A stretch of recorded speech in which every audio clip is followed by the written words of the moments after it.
Stage performs all over town. Give it up for Dana Siegelstein!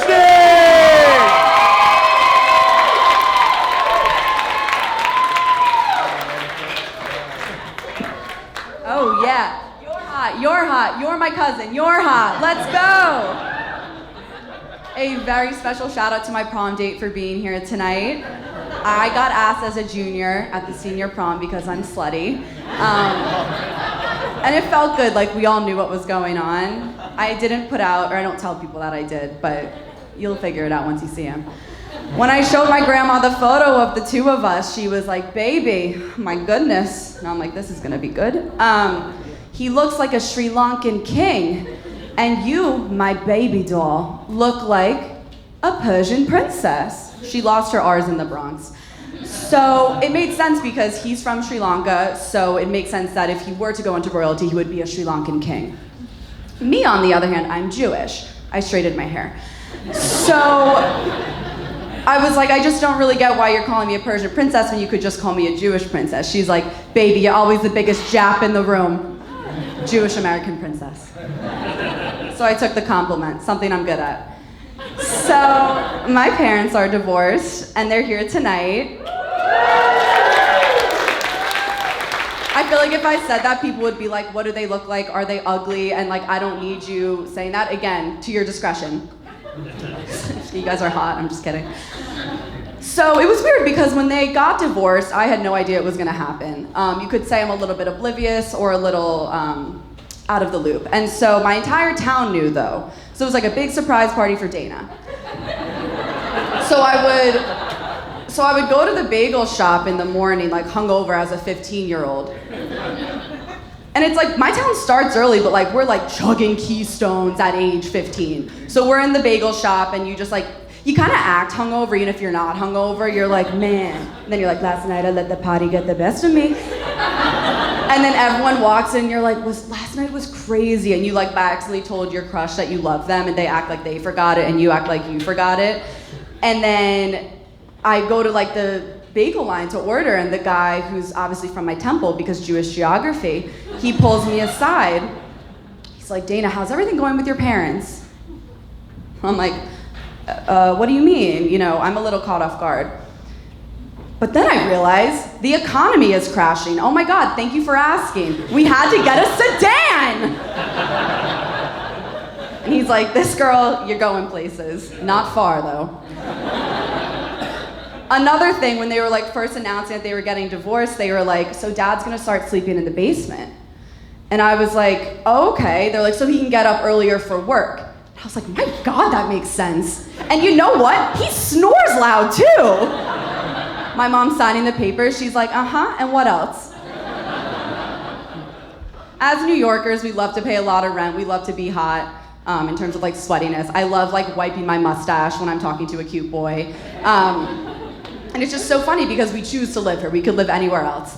And so in order to get to a body of water, you either have to have money or you either have to have money. So I don't have either, but I have class. So I took the ferry over to Sandy Hook, which is where I went in 5th grade for a field trip.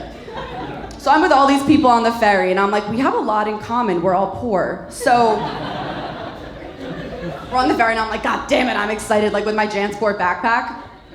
So we get off, and my friend that told me to go to Sandy Hook, she was like, so what's gonna happen is you're gonna get off the ferry.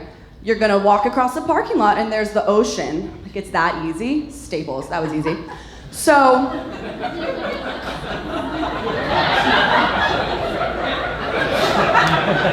pick a lane, like it happened 30 minutes ago. So I get off and I'm walking and we're all like ducklings, like walking to wherever the hell we are going. And I see a bunch of school buses. And for me, school buses are incredibly triggering. Growing up, I had motion sickness. I'm so shy about it, but I'm finally coming out about it. And so on school field trips, when all of my friends would be sitting in the back and like fingering each other, I was in the front with like the chaperone, and I'd be like, who's getting railed? And she's like, Dana, for the 30th time, I have a handwritten note, you have to face forward.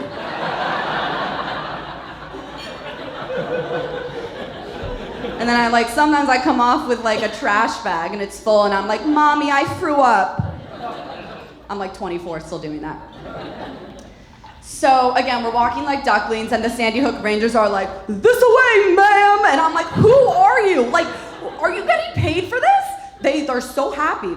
So then they tell me, the first bus is going to the closest beach. So I'm lazy, so I obviously go on that one. So I'm on the bus, and there's a few men next to me who are gay. How do I know this? They told me. We don't assume. So they're like, is this your first time at Gunnison? And I'm like, if that's the name of the beach that the first yellow school bus is going to, then yes. And they're like giggling. And I'm like, I do stand up, do you think I'm funny? And they're like, you've literally said nothing.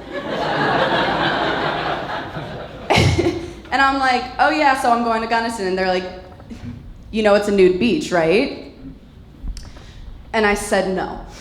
And the only thing that's more embarrassing than going to like a nude beach in New Jersey would be going alone. That's me waking up. I think I'm gonna go to the nude beach today. Anyone? None of my friends wanted to go to the beach in general, so they were floored when they found it was a nude beach. And it's funny because I've been to Europe before, not to brag. And the beach, yeah.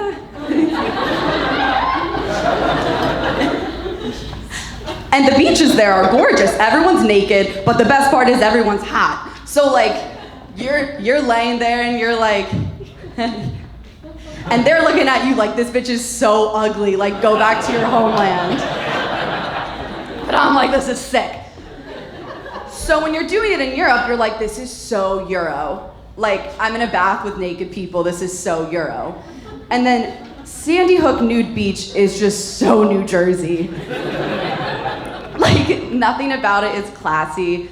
I walk on and like, I've never seen nipples so big. And scrotum so low. And they're standing, like if you're going to nude beach, like you're not like, oh, I'm shy. No, you're there to flaunt whatever you got. So basically, that is the only time that I was like, I just wish someone had a condom. I was gonna end on that, but that didn't hit as hard. Okay.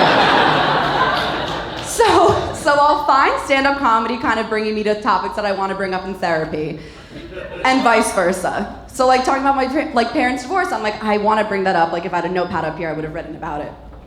And the same goes for when I'm in therapy, where I'm like, that was good content. I'm gonna do this in my next stand-up bit. But therapists like don't like that. So I've had 8 therapists in the last week, just to practice for this gig. I'll end it there. I'm Dana Siegelstein. Thank you so much.